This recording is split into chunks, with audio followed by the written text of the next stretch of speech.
Olá, Rafael. Boa noite. Eu me chamo Larissa, tenho 18 anos e esse relato se passou com os meus pais no ano de 2005. A minha mãe se chama Helena e o meu pai Carlos. Quando eles se casaram, eles se mudaram para uma cidadezinha no interior de Minas chamada Januária. E antes de se casarem, eles moravam em Belo Horizonte, mas como a vida na capital não estava fácil, eles se mudaram para esse interior e foram viver na casa da minha falecida avó, já que a casa estava desocupada há algum tempo. O meu pai não tinha emprego fixo, ele vivia de bico e mesmo não tendo aluguel para pagar, eles passavam certas dificuldades, pois haviam contas para pagar e comida para o dia a dia. As contas foram se acumulando de tal forma que a luz e a água foram cortadas, mas para a sorte dos meus pais, meu pai logo encontrou uma proposta de emprego. Como ele havia feito alguns favores para Josefino, o prefeito da época, ele conseguiu um emprego com um bom salário para trabalhar no escritório da casa do senhor Ademir, amigo do prefeito Josefino. E como o salário era muito bom, ele precisava de um empréstimo para pagar as contas atrasadas e comprar uma bicicleta para ir ao trabalho que ficava próximo ao centro da cidade. E os meus pais moravam em uma ruazinha de terra depois da subida do cemitério, próximo ao Sesc. Então, ele conheceu um rapaz que trabalhava na Fiuza Cred, que se propôs a emprestar R$1.000 para o meu pai. Tudo isso por fora da agência de empréstimos, pois esse senhor era agiota. O nome desse senhor era Manel, e ele era conhecido da feiticeira da cidade, a Dona Lia. Ela sempre fazia orações e benzimentos para fechamento de corpo nesse rapaz, pois diziam as pessoas que ele virava bicho, e por isso era necessário a feiticeira fazer esses banimentos pelo menos uma vez por mês nesse moço. O meu pai pegou o dinheiro emprestado com o Manel, que era amigo de um outro agiota chamado Zé Carneiro, mas que já havia falecido. Ele não vem ao caso, mas o que ambos têm em comum é que Zé Carneiro e a sua esposa Tita também tinham contatos com essa feiticeira, a Dona Lia, pois trabalhar de agiota é como vender a alma. Dizem que o dinheiro é amaldiçoado.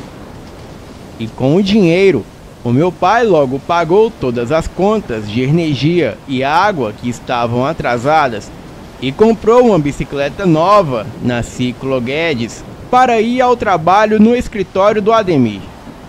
A minha mãe ainda não tinha filhos na época. O seu Ademir sempre elogiava o meu pai pelo ótimo trabalho e ele ficava lá até tarde da noite trabalhando, e no primeiro mês ele recebeu certinho o seu salário. Porém, ele não recebeu as horas extras, que daria quase outro salário.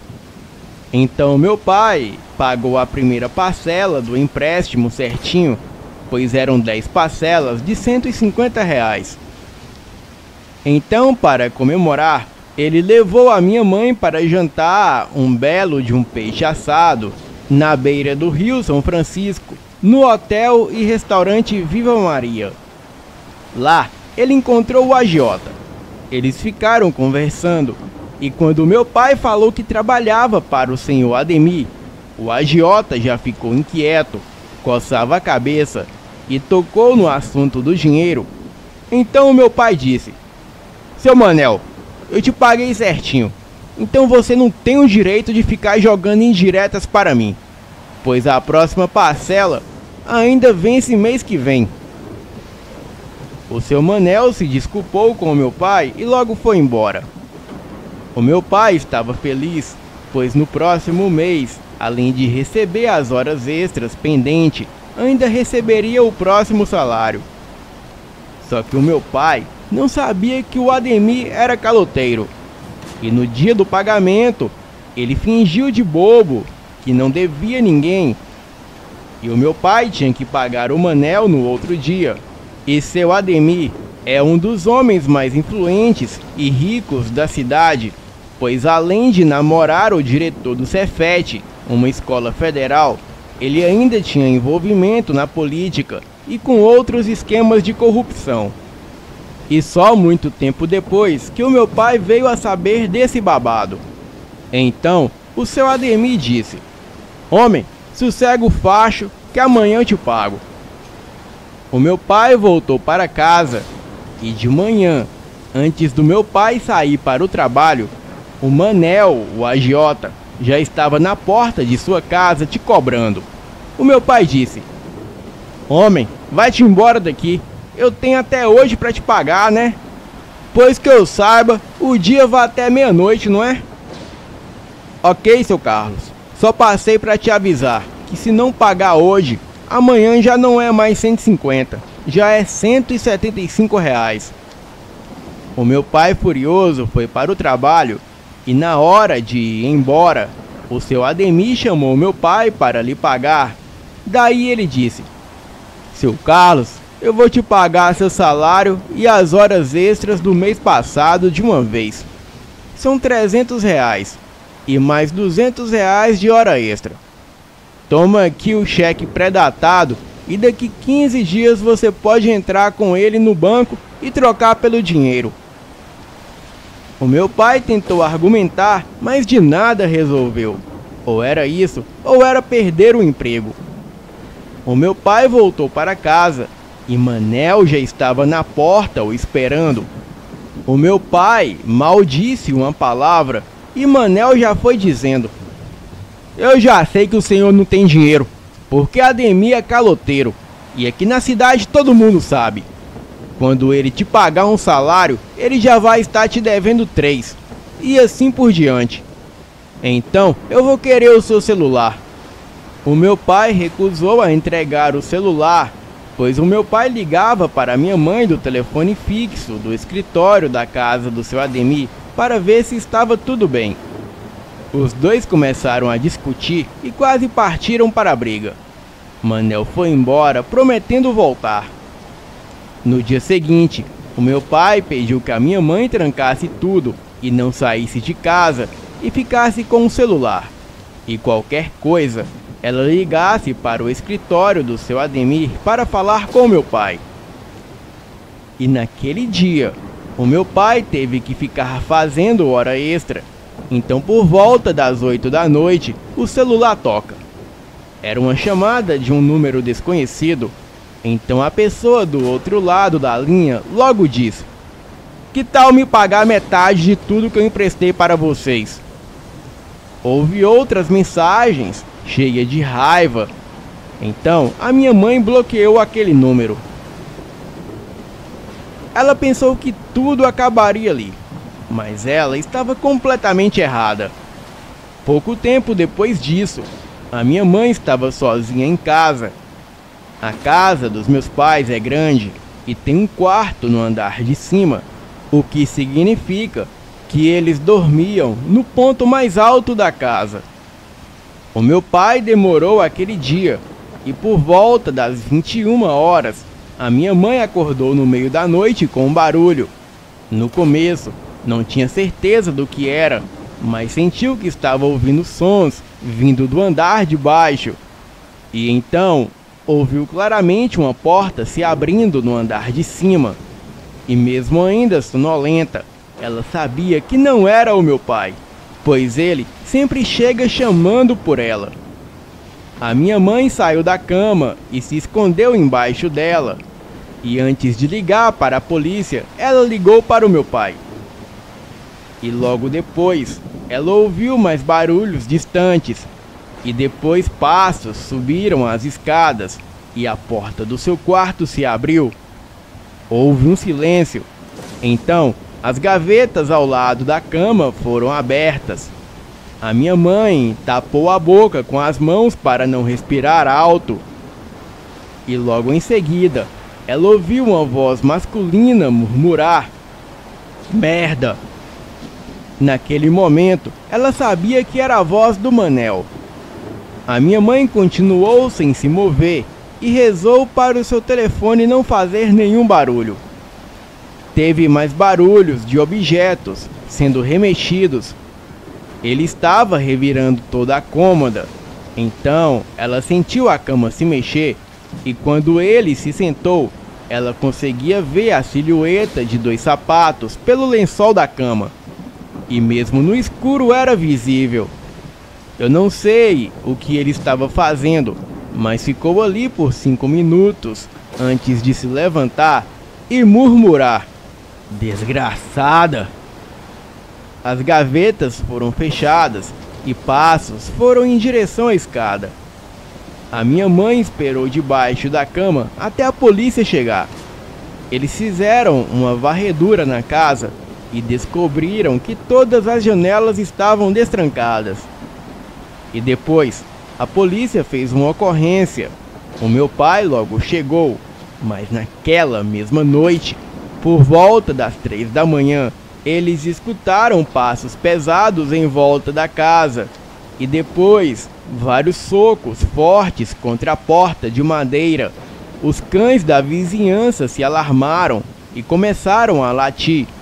E aquela coisa ali no quintal da casa deu um urro tão alto que os cães pararam de latir na hora e grunhiam de medo.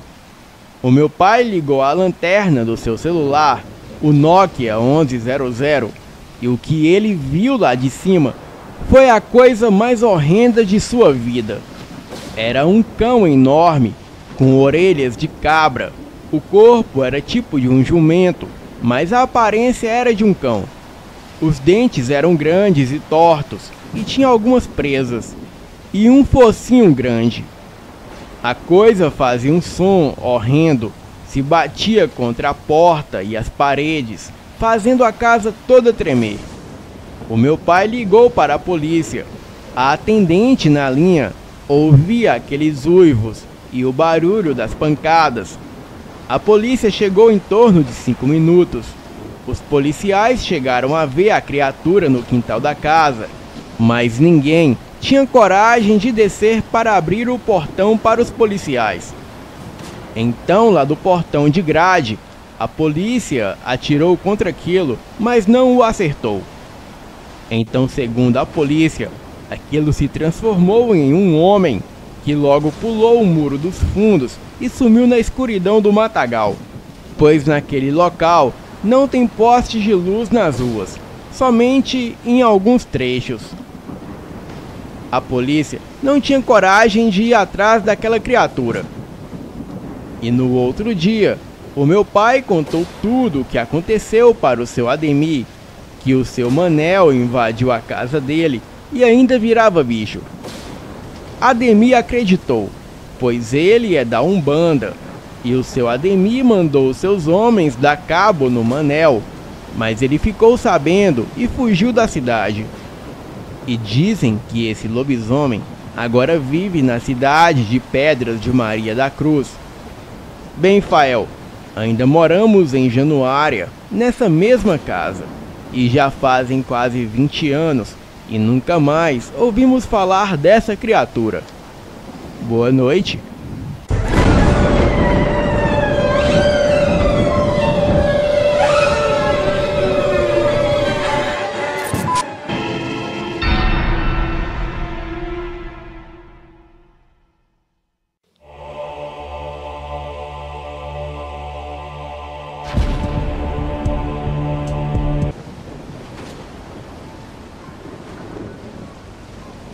Meu nome é Vinícius e tenho 30 anos, e descendo de uma família de lobisomens pactuados, ou seja, os canes do inferno, ou como costumam dizer algumas matilhas de lobisomem, de sina que temos como inimigos. A minha primeira transformação me foi concedida quando eu tinha 16 anos, mas a ativação do pacto ocorreu numa noite desolada, onde um bando de canalhas cercou a nossa casa e mataram a minha mãe e os meus irmãos. Isso com todos em casa dormindo. Os meus pais se conheceram quando a minha família paterna se desgarrou. E com a morte dos meus avós, os irmãos dos meus pais decidiram se mudar para lugares distantes, onde poderiam viver a sua vida de cane sem chamar atenção ou se desentenderem. Na época, com 21 anos, o meu pai foi o único entre os irmãos que não aceitou fazer a renovação do pacto e por isso permaneceu na cidade. No entanto, assim como seus irmãos, ele foi orientado pelos meus avós a copiar o manuscrito da minha tataravó e recebeu uma réplica de ferro original que foi usada para marcar os nossos parentes com o selo de Inugami. Inugami é a entidade canina que aceitou o pacto com a minha tataravó. O meu pai decidiu guardar aquilo por respeito aos meus avós, mas decidiu que nunca ativaria o pacto em sua vida, até mesmo por saber das consequências de fazer aquilo. Contudo, ao sair à procura de emprego para se manter, ele conheceu os meus avós maternos que se mostraram dispostos a contratá-lo. E como se mostrou um homem muito trabalhador, os meus avós se simpatizaram com ele e decidiram oferecer a minha mãe a ele como esposa. Isso com 2 anos que o meu pai trabalhava para eles. A minha mãe estudava na cidade e tinha um namoro muito complicado. E quando soube que os meus avós arrumaram um pretendente para ela, ela sorriu e disse que jamais aceitaria se casar com um caipira, até mesmo porque já tinha o homem de sua vida. E com 5 meses que havia dito isso, a minha mãe ficou grávida. E o seu namorado não queria a criança. Foi quando que ela soube que Josemar era casado e que além dela, ele tinha outra amante. Aquilo foi um grande baque para ela, que acabou trancando o curso da faculdade e voltando para o interior. Ela estava com 5 meses de gestação e mesmo decepcionados, os meus avós a acolheu. E foi então que ela teve a Denise. Neste período, ela já conhecia o meu pai e ficou pasma com o quanto ele era bonito, mas julgou não ter nenhuma chance com ele. Contudo, com 1 ano que ela havia sido mãe, ela decidiu sair numa noite de luar para tomar um banho de rio. E foi então que ela se deparou com o meu pai tomando banho completamente despido. E como estava há muito tempo sem homem, ela decidiu se apresentar a ele como mulher. E nisso, ele não se fez de desentendido. E a partir de então, passaram a ter encontros escondidos. Até que o meu pai decidiu ir falar com os meus avós para pedi-la como mulher. Os meus avós permitiram, mas julgaram não ser justo o meu pai criar a Denise. Daí, eles a pegaram para criar. A minha mãe concordou em dar a filha aos meus avós. E quando a Denise completou 3 anos, o Renato nasceu. E no ano seguinte, nasceu o Pablo.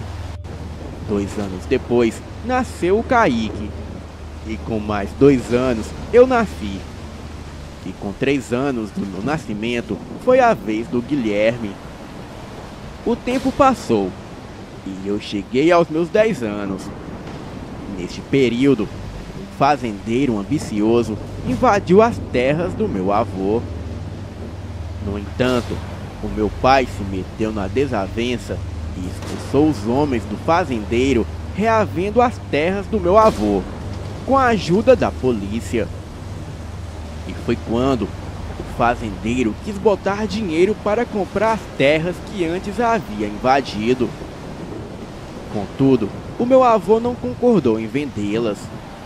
E o meu pai decidiu construir moradia nela e explorá-la. Aquilo causou a ira do fazendeiro, que deixou o tempo passar. Mas depois contratou pistoleiros para cravar a nossa casa de bala durante a noite. Neste atentado, morreu a minha mãe, que estava grávida de 5 meses, e todos os meus irmãos. Apenas o meu pai e eu sobrevivemos. Os meus avós e até outro fazendeiro chegou a ouvir o barulho dos tiros rompendo o silêncio da noite. E nisso, o meu avô reuniu os homens e saiu em socorro do meu pai. Foi terrível para ele se deparar com a filha morta e com quase todos os seus netos mortos, e com o meu pai agonizando com um tiro no abdômen. Eu sentia uma dor terrível quando ouvi a voz do meu pai nos chamando e entrando no nosso quarto. Os meus irmãos já estavam mortos, e foi quando o meu pai me viu. E mesmo com dificuldade pelo tiro que levou no abdômen também, o meu pai foi até a mim clamando pelo nome de Deus. Ele mesmo, com expressão de muita dor, pediu para eu aguentar firme. Ele empurrava a mão contra o abdômen e saiu do quarto. Percebi que ele mexia em algo pela casa. E depois regressou ao quarto me chamando. E trazia consigo um velho caderno que começou a ler, fazendo uma estranha oração. E depois, com seu próprio sangue, desenhou um círculo. Ele pegava o sangue dos meus irmãos já sem vida para completar o desenho. Além do círculo com uma estrela de 5 pontas, ele fazia outros símbolos, sempre rezando algo. E foi quando ele veio até mim. E mesmo gritando de dor, me tirou da cama carregado e me deitou no círculo. E depois foi até a cozinha e eu ouvi-lo soltando um grito de dor. E em seguida ele veio completamente despido. Em seu peito havia uma marca feita com ferro quente. E quando ele se aproximou de mim, senti o cheiro de carne queimada. E nisso ele pediu para eu ser forte e encostou o ferro quente no meu peito, me arrancando um grito e um choro de dor. Ele jogou o ferro para o lado e foi tirando a minha bermuda e cueca. Então se deitou do meu lado e continuou orando. E foi quando meu avô e os homens chegaram gritando e arrombando a porta. E nisso a minha vista escureceu. E quando dei conta de mim, eu estava no hospital, no leito, com a enfermeira ao meu lado. Ao me ver abrindo os olhos, ela pediu para eu ter calma e contou que eu fui submetida a uma cirurgia. Olhei para o lado e vi o meu pai, que olhava para mim, mesmo deitado no outro leito. Ele, com muita dificuldade, comentou: "Muito obrigado por não me deixar." Ao que o médico chegou e lhe deu uma bronca, dizendo que ele não deveria falar. Bem, passamos mais de um mês naquele hospital, com os meus avós nos dando assistência. E por incrível que pareça, a justiça demonstrou mais preocupação com a marca que o meu pai fez em mim e nele, e com sinais feitos com sangue, do que com o atentado. O meu pai alegou que, por crença religiosa, ele fez aquilo para que não morrêssemos. E eu tive que confirmar que o meu pai fez aquilo para nos salvar. E quanto ao atentado, O fazendeiro e toda a sua família estavam viajando. Ele alegou que não sabia de nada. E com a ajuda de advogados inescrupulosos, e certamente com a compra do juiz, ele saiu da lista de suspeitos. Bem, o certo foi que pela justiça nada foi feito. E quando saímos do hospital, voltamos para a casa do meu avô, que devolveu ao meu pai o ferro com o estranho símbolo que ele marcou em mim e a ele. E também o caderno. O meu pai agradeceu. E com o passar dos dias, eu sarei completamente. E a partir dali, eu senti uma força estranha e além do normal. Foi quando o meu pai me chamou para conversar e disse que só tínhamos um ao outro. E que ele sabia muito bem quem tinha ordenado a morte de nossa família.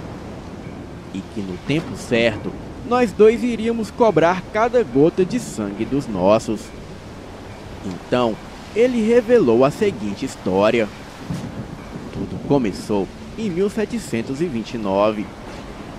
Nesta época, não existiam vacinas, antibióticos ou grandes cuidados com as crianças. A saúde não era um privilégio de todos. E existiam falsos curandeiros que vendiam seus trabalhos como médicos, mas na verdade eram charlatões descarados. E devido a isso, muitas crianças morriam devido a diarreias, desnutrição e falta de cuidados, e até acidentes de trabalho, pois muitos trabalhavam com os pais, ou eram colocados para aprender e exercer profissões de adultos, estando sujeito a violências e enganos. Ana Bárbara Bragança, a minha tataravó, chegou a viver 25 gestações, sendo que em 20 delas resultou no nascimento de 20 filhos vivos. Entretanto, a taxa de mortalidade infantil era muito grande, e a minha tataravó presenciou a morte de quase todos os seus filhos, vítimas de doenças tropicais, gripes, mal súbito, diarreia e até picada de cobras e escorpiões. E aquilo a arrasava. Porém, o meu tataravô, de nome Fernão Faustini, a proibia de chorar e se abater com a morte dos filhos. Avisava que se a visse se lamentando pelos cantos, lhe daria uma bela de uma surra. Ela devia parar de atrair a ira de Deus, pois se os seus filhos morriam, era a vontade de Deus, e ele queria sim, e nada poderiam fazer a não ser se conformar e tentar terem outros filhos. E sempre que perdia um filho, o meu tataravô Fernão fazia uma cova no quintal e os enterravam. E depois, para aliviar sua frustração, escolhia um escravo, o levava para o tronco e o açoitava até se sentir cansado. Alegava que a presença daquela raça sem valor em sua casa era o que tanto incomodava a Deus. A minha tataravó chegava a ficar com pena dos escravos, mas na época, uma mulher não passava de uma propriedade do marido. E se ela intervisse, poderia ser que atraísse a ira do meu tataravô para ela. E foi quando a minha tataravó decidiu tomar uma atitude. Resolveu procurar ajuda de forças espirituais obscuras para a proteção dos 4 filhos que lhe restavam. Alegou que estava cansado de Deus levar os seus filhos, e que por isso pediria a ajuda do demônio para que eles fossem poupados. E com muita procura, descrição e dedicação, ela encontrou uma velha bruxa que estava até sendo perseguida pela igreja. A velha mulher maltrapilha e suja vivia escondida na mata, onde oferecia consultas em troca de mantimentos e muita discrição, pois se a igreja soubesse o paradeiro dela, ela seria presa e condenada à forca, ou até mesmo esquartejada e queimada. A minha tataravó explicou o problema, e a velha bruxa alegou que poderia ajudar, pois tinha amizade com entidades poderosas que vinham a protegendo da perseguição da igreja e colocando as pessoas certas em seu caminho. Diante disso, a minha tataravó ofereceu acolhimento e proteção a ela. Em troca da bruxa, conseguia evitar a morte de seus filhos. A bruxa alegou que sem muita dificuldade poderia afastar a morte, mas que as entidades exigiam submissão, dedicação e aceitação das consequências. A minha tataravó alegou que se as entidades protegessem realmente os seus filhos, ela cumpriria qualquer exigência de pacto e aceitaria qualquer consequência. E nisso, a bruxa invocou as entidades através de um ritual que revelou à minha tataravó que ela tinha razão de estar apavorada, pois os seus 4 filhos estavam doentes e a única menina que lhe restou estava até acamada. E foi quando a bruxa revelou o que a entidade queria para curar os 4, mas adiantou que para a proteção vindoura seria exigido outras coisas, que depois seriam reveladas à minha tataravó, juntamente com a consequência de tanta proteção. De fato, nesse período, a minha trisavó e seus irmãos estavam com uma forte gripe, e provavelmente logo a morte tragaria a minha trisavó, que estava mais debilitada que os irmãos. Foi então que a bruxa contou que a saúde momentânea das crianças iria depender do cumprimento de uma tarefa à risca. Um jovem padre deveria ser capturado e mantido vivo por 7 noites, tendo fartura em água e apenas uma refeição diária. E durante este período, ele deveria ter o corpo profanado por 7 mulheres, até que no último dia ele fosse amarrado e tivesse os olhos e o coração arrancados. Os olhos deveriam serem oferecidos às entidades, e o coração deveria ser preparado e dado às 4 crianças como alimento. Depois disso, as crianças deveriam tomar muita água, comer frutas azedas e evitar o sereno e a frieza da noite por 2 semanas. E assim que saiu da casa da bruxa, a minha trisavó cumpriu o que foi instituído. Bem, não foi fácil, mas ela conseguiu capturar um jovem padre. Contudo, um infortúnio por pouco não arruinou tudo. O padre se recusava a se deitar com as escravas. E foi então que a bruxa ordenou que o padre ficasse sem comer por 3 dias, mas tomando água normalmente. Então, os 7 homens deveriam violar o padre durante 7 dias. E no último dia, o ritual seguiria tudo nos conformes. A minha trisavó escolheu os escravos que, segundo a bruxa, deveriam ser jovens e vigorosos. E conforme a recomendação, tudo foi feito. E o que sobrou do padre foi deixado na mata para as feras. E depois disso, a bruxa se mudou para a casa dos meus trisavós e ficou irreconhecível como uma mulher limpa e bem apresentável. E com a orientação dela, outros rituais foram feitos. E de fato, a minha trisavó e os seus irmãos não apresentavam mais doença alguma, sempre estando fortes e corados. E foi quando a bruxa revelou a consequência dos rituais.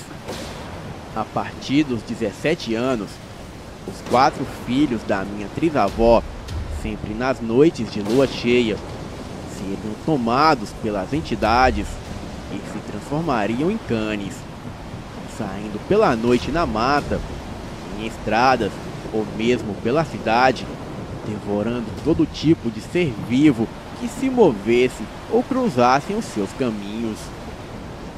Contudo, a bruxa alegou que com a marca feita com ferro quente no peito esquerdo dos 3 rapazes e na coxa esquerda da moça, as transformações diminuiriam, e muitas delas seriam pela vontade deles, e as usariam como dom concedido para punir quem os fizesse mal ou ameaçassem. E com o tempo, a minha trisavó assumiu o pacto e passou aos seus descendentes, incluindo a minha bisavó, que foi a zeladora fiel do pacto. Esta passou a todos os seus filhos, mas sempre dando liberdade de aceitação. E novos conhecimentos foram revelados, e a minha avó fez com que todos os seus filhos tivessem a cópia do manuscrito de oração, o registro dos procedimentos de aceitação do pacto e também a réplica da marca no ferro. E o meu pai só aceitou o pacto para salvar as nossas vidas, já que o mais provável era não resistirmos aos tiros que tomamos. Bem, voltando ao relato, aos 18 anos eu me transformei no lobisomem de olhos vermelhos, cuja força ultrapassa qualquer lobisomem natural. Cheguei a ver o meu pai se transformando, e só não fui devorado por ele porque ele reconheceu o meu cheiro de cane. Mas mesmo assim, ele não tinha consciência dos seus atos. Agia como um animal do inferno e chegou a devorar conhecidos e até amigos. E teve que conviver com a dor de ser um monstro incontrolável e furioso. E contudo, ao me transformar, eu tinha flashes de consciência e percebi que tinha influência sobre o meu pai, e por me reconhecer, agia como um animal domado diante de mim. Devido a isso, fomos até a fazenda do Bertoldo Medeiros, e o meu pai, por não ter consciência humana, fez um estrago e tanto, totalmente dominado pelo instinto de fúria e destruição. E como eu tinha uma certa consciência, eu conduzi os ataques e garanti uma morte bem dolorosa aos mandantes da morte da minha mãe e irmãos. Ele, aterrorizado ao sentir o cheiro da carniça e contemplar os olhos infernais de um cane furioso, e já sangrando pelo meu primeiro ataque que arrancou seus pés, deduziu que o meu pai e eu havíamos vindo do inferno para cobrar o massacre feito à família que ele mandou eliminar covardemente. Desesperado e pedindo para morrer, ele por si mesmo contou quem foram os contratados. E nisso, ele levou as mãos na frente do rosto para se proteger. E eu as devorei, o fazendo ele gritar de dor. O dia da vingança não poderia ser o melhor. Bertoldo Medeiros havia dado uma festa com todos os seus familiares. O meu pai deu cabo de quase todos eles, juntamente com os funcionários aterrorizados. Contudo, Joelber Medeiros, o filho caçula do Bertoldo, acabou sendo encontrado por mim com seu namorado marombado de academia. Eu já ia me preparando para dar cabo do macho dele, quando ele me surpreendeu, se colocando na frente do namorado e implorando, disse que o namorado tinha esposa e filhos. e ele sabia o motivo do diabo ter me enviado ali. Lembrou que era ele quem eu queria. Confessou ser culpado por não ter avisado a um pobre homem que o seu pai enviaria pistoleiros para matar ele e toda a família dele, enquanto todos dormiam. E revelou que a culpa era somente dele, e não do Silas, o seu namorado.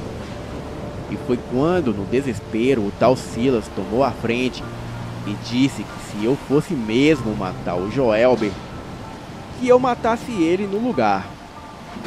Pois sem o Joelber, a vida dele não tinha sentido. Aquela atitude deles tocou a minha consciência.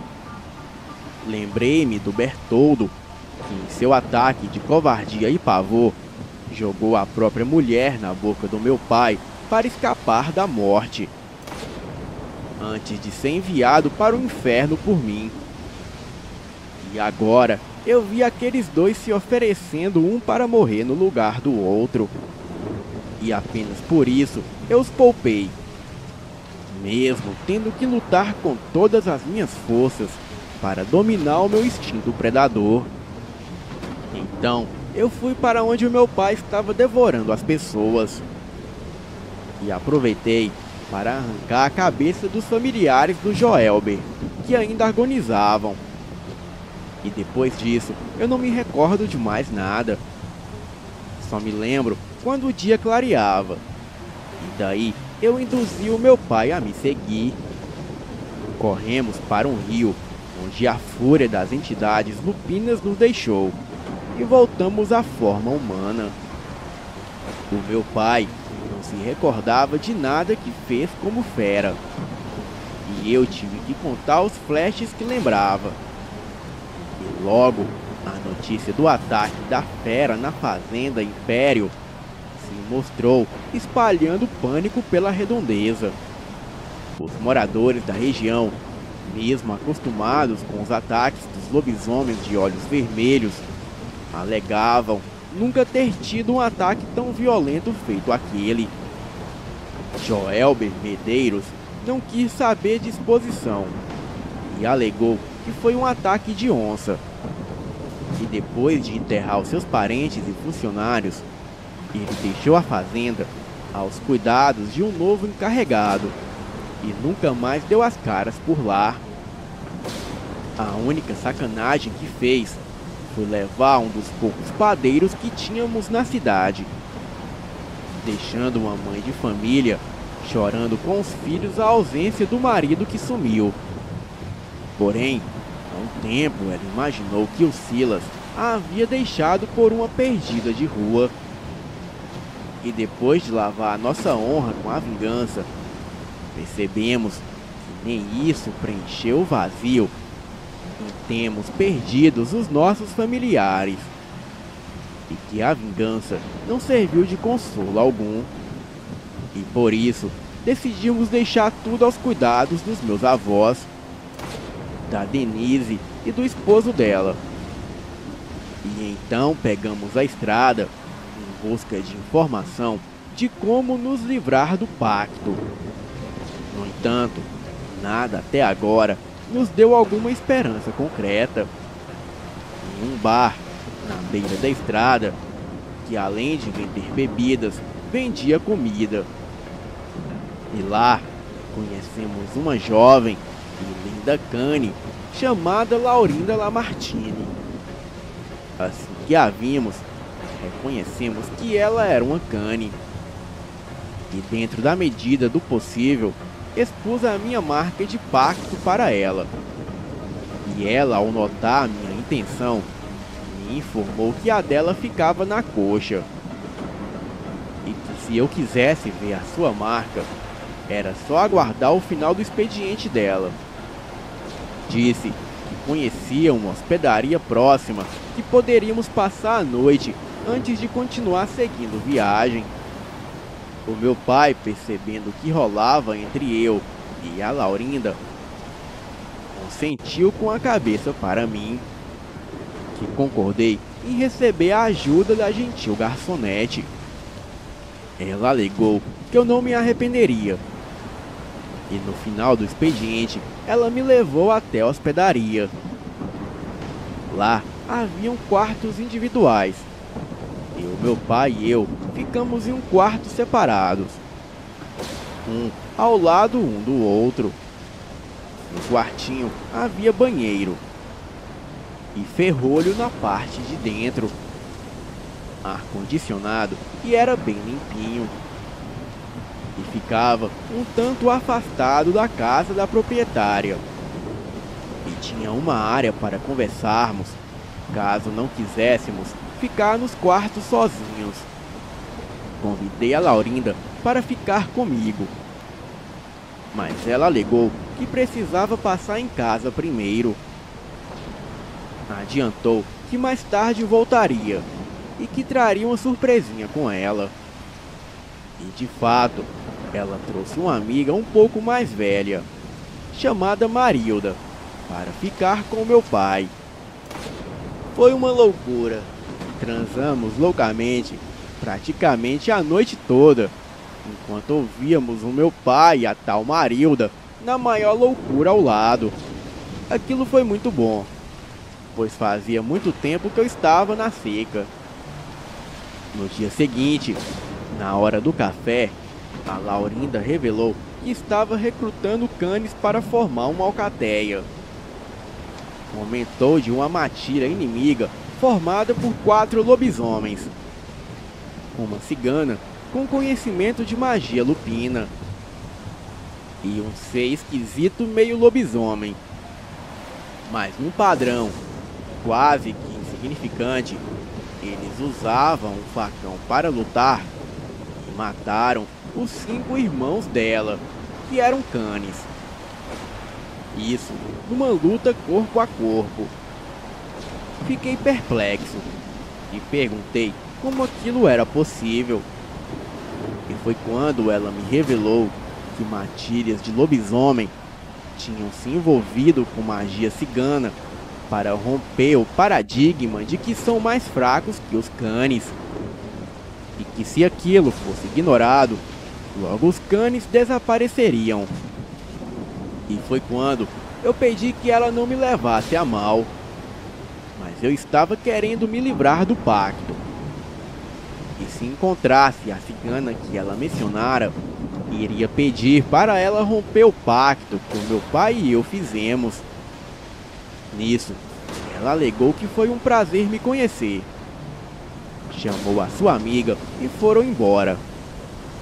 O meu pai julgou melhor pagar a dona da hospedaria e seguimos viagem, antes que ocorresse alguma represária da alcateia por conta de nossa recusa. E assim fizemos. Continuamos a nossa jornada em busca da quebra do pacto. Mas agora, com a esperança de conseguirmos ajuda com os ciganos.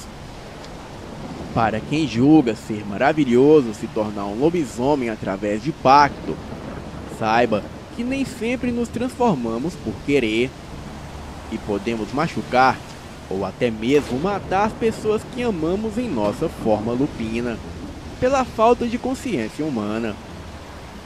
E assim que nos tornamos canes automaticamente, somos vistos como ameaça diante dos lobisomens de Sina.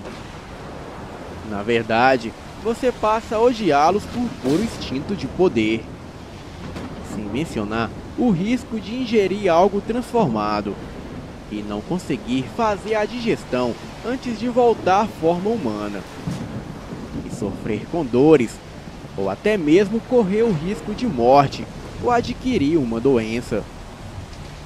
Sem mencionar a exposição da nudez, sempre depois da transformação, e até o risco de ser caçado pelo já conhecido DESCOB, Departamento Secreto de Contentação Obscura, uma organização mundial com vários nomes pelo mundo todo, mas no Brasil respondendo pela sigla DESCOB, que atua na ocultação do sobrenatural de várias formas, desde a eliminação e a captura para pesquisas.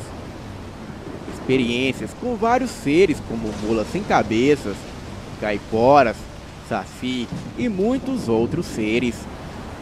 O próprio canal, mesmo sem saber a nomenclatura, já mencionou essa organização em relatos que falam sobre os homens de preto perseguindo lobisomens.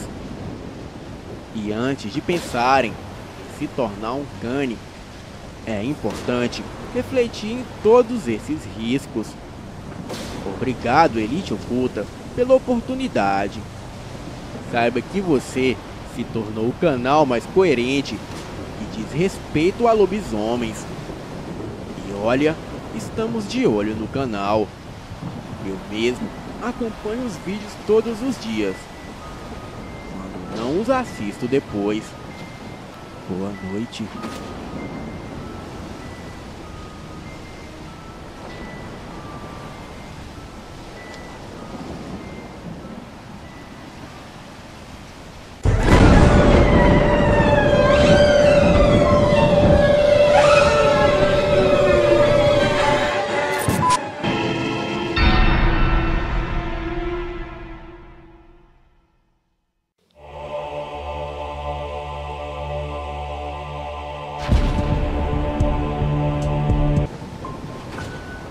Nelson e Verônica tinham acabado de se mudar para Fernandópolis, que fica no interior de São Paulo. O lugar era muito sossegado e bonito. Verônica havia comprado aquela casa com o dinheiro da aposentadoria de Nelson, que sempre foi muito trabalhador. Mas ele tinha um grande problema: era alcoólatra. Talvez fosse por isso que Verônica optou por comprar uma casa no interior, pois assim Nelson, agora aposentado, teria mais tarefas para fazer, como capinar, cuidar da criação, etc. O fato era que ele já estava muito debilitado da cachaça, e se continuasse em São Paulo sem trabalhar, ia acabar falecendo em virtude do álcool.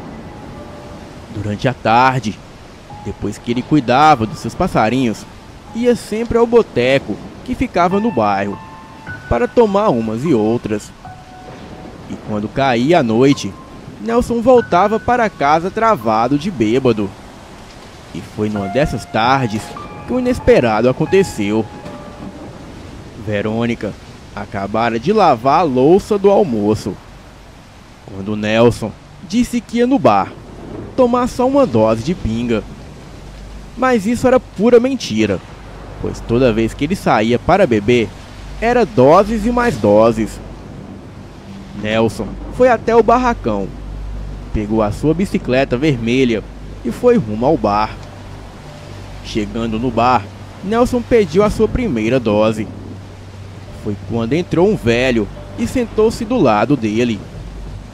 Esse tal senhor pediu uma dose também e começou a conversar com Nelson. Bebida vai, bebida vem, e já eram quase 6 horas da tarde.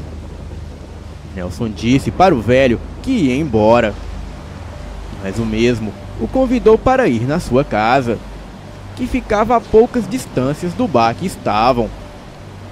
No princípio, Nelson disse que não, mas aí o velho fez uma proposta irrecusável para um alcoólatra. Disse que em sua casa havia algumas garrafas de rum e conhaque. Nelson ficou encantado com aquelas palavras e logo topou a proposta. Afinal, era horário de verão. Nelson e o seu recente amigo caminharam durante algumas horas. Isso porque o velho disse que a sua casa ficava a poucos metros do bar. É o famoso ali de Mineiro. Chegando finalmente à casa, Nelson se deu conta de que havia esquecido a sua bicicleta lá no bar. Mas ao ver as garrafas de bebida, ele não ligou mais para sua bicicleta, que tanto gostava.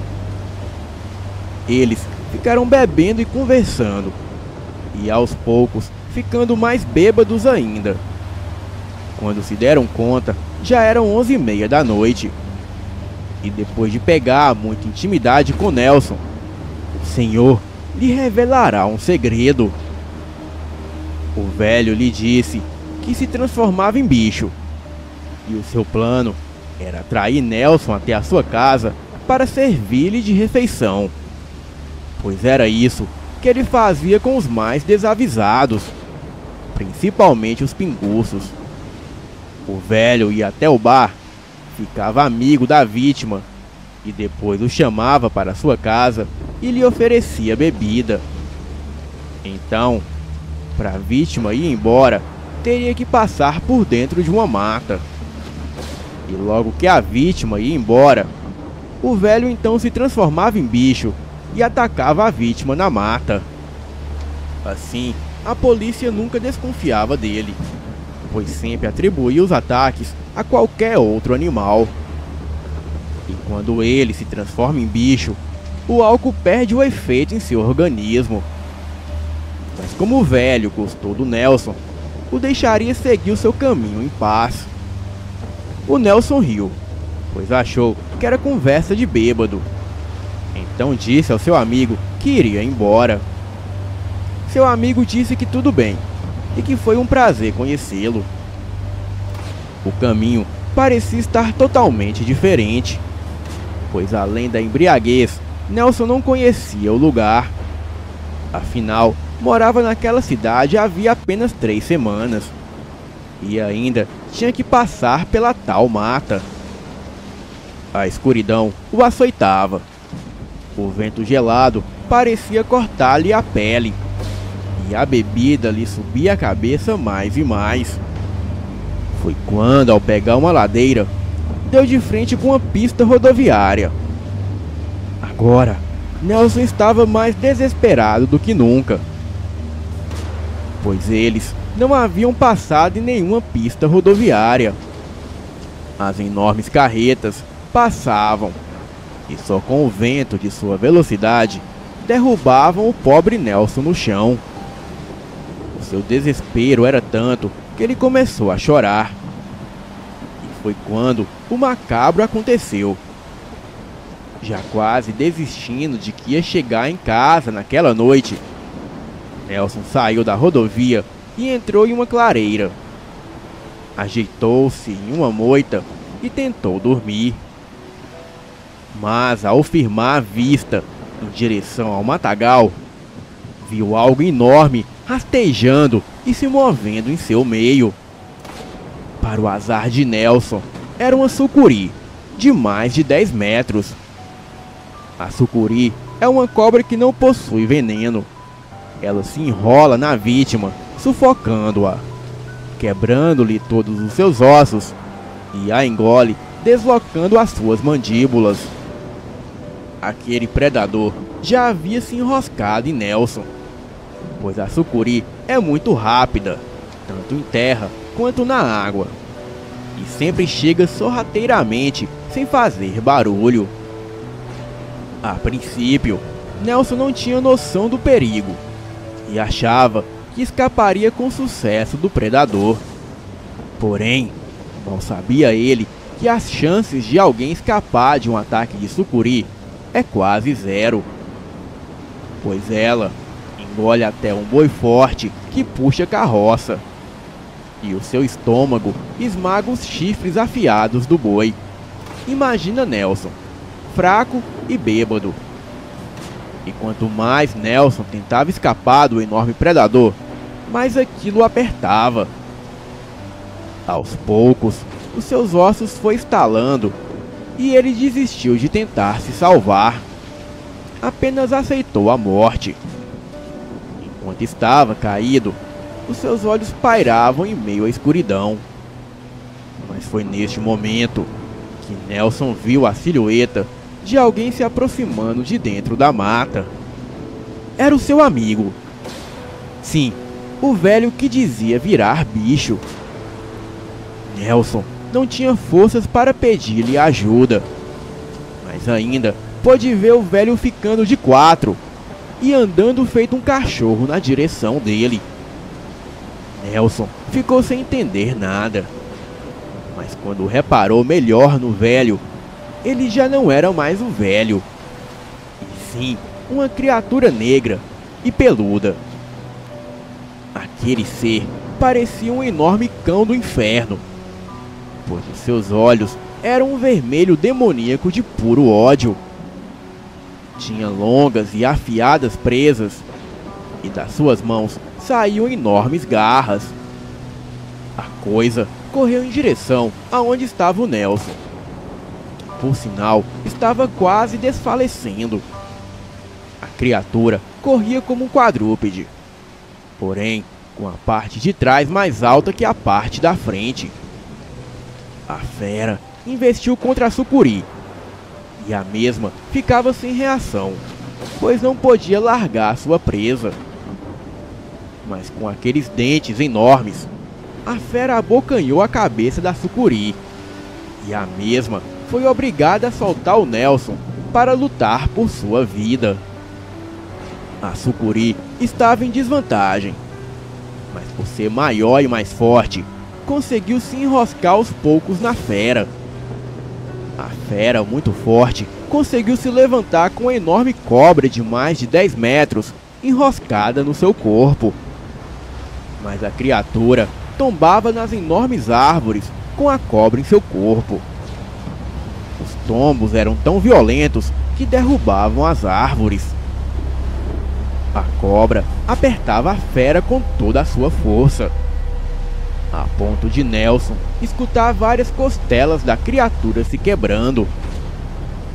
Mas mesmo assim, a criatura se batia nas árvores, machucando a cobra com impacto. Então, bem exausta, a sucuri deu uma brecha que foi suficiente para a fera escapar do seu meio. E foi aí que aconteceu algo inevitável.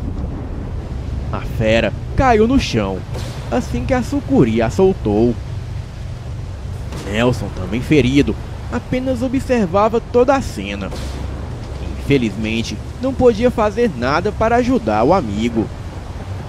A sucuri não desistiu e foi em direção da fera para esmagá-la, enroscando em seu corpo e depois devorá-lo. A única coisa que Nelson pôde fazer foi gritar pelo amigo, que parece que funcionou, pois a fera se levantou rapidamente, deu um urro estrondoso, pegou a sucuri pelo rabo e a girou com muita força. A sucuri bateu forte a cabeça nas árvores enquanto a fera a girava, e quando a fera soltou a sucuri, a cobra foi arremessada a vários metros de distância. O lobisomem se pôs de pé, levantou a cabeça e deu um urro tão alto que as pessoas que moravam a quilômetros dali disseram terem ouvido. Em seguida, a fera veio mancando na direção do Nelson, o pegou pelo braço e foi andando com ele para sua casa, pois a criatura sabia onde Nelson morava. O bêbado fixou o olhar no rosto da fera e ficou pasmado, pois a criatura tinha enormes olhos de fogo. Mas mesmo assim, Nelson não tentou fugir, pois a força que a fera lhe segurava era tanta que não havia nem como ele tentar escapar. Caminharam lado a lado por uma trilha. Nelson, apavorado, tentava puxar conversa, mas a coisa não respondia.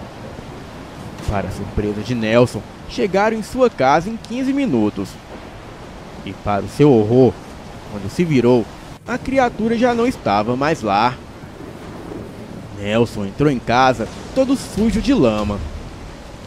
Verônica estava dormindo no sofá, e ao seu lado havia um cinzeiro com várias pontas de cigarro. E logo Nelson notou a preocupação de Verônica. No outro dia, Nelson reuniu alguns amigos e primos e foram caçar a tal sucuri. Porém, nunca mais a acharam. Mas anos mais tarde, esta mesma sucuri foi encontrada por pescadores aqui na mata. Era um grupo de 4 amigos. A sucuri engoliu um deles, E como vocês sabem, quando uma sucuri deste tamanho engole um adulto ou um boi, ela fica indefesa, pois não consegue se locomover. Então, os outros 3 amigos aproveitaram para matar a cobra e levá-la para a polícia, com o corpo do amigo ainda em sua barriga. O mesmo não sobreviveu, mas vou deixar o link dessa reportagem aqui na descrição do vídeo, e vocês podem acompanhar a matéria da reportagem e assim saberem que essa é uma história verídica. Agora vem a parte mais impressionante da história. Dias depois, Nelson foi até o velho para lhe agradecer por salvar sua vida.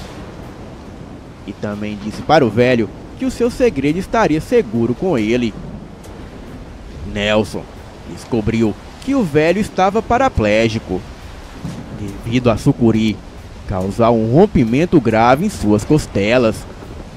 Então, o velho só ficava de cama e não se mexia da cintura para baixo. E como o velho morava sozinho e isolado, Nelson estranhou e perguntou como ele fazia para sobreviver, pois não tinha os movimentos das pernas. O velho deu uma risada e disse que não pode andar quando está em sua forma humana, mas quando se transforma na criatura, ele tem 100% do movimento do corpo. E é nessa hora que ele sai para se alimentar. Acabou que Nelson virou amigo deste lobisomem. Porém, algumas semanas depois, Nelson foi fazer-lhe uma visita e o senhor havia desaparecido. Mas na casa do senhor, a porta estava aberta e havia um enorme rastro de cobra e sinais de luta no quarto do velho. Aquela sucuri havia retornado para concluir a sua vingança. E o mais curioso é como aquela cobra sabia que aquele senhor era a fera. Não faço a menor ideia, mas graças a Deus e aos pescadores, essa cobra gigante teve o que mereceu. Bem, já se passaram 17 anos e até hoje Nelson senta na sua varanda com seu cigarro de palha e fica pensando no seu amigo que o ajudou naquele momento de desespero. Será que era algum lobisomem que protege os bêbados? Ou será que era um outro tipo de criatura? Hoje, Nelson não toma mais nada de álcool e é uma pessoa muito pensativa, porque só ele e eu sabemos o que aconteceu naquela noite. E é como diz o velho ditado: um irmão pode não ser um amigo, mas um amigo será sempre um irmão. Boa noite.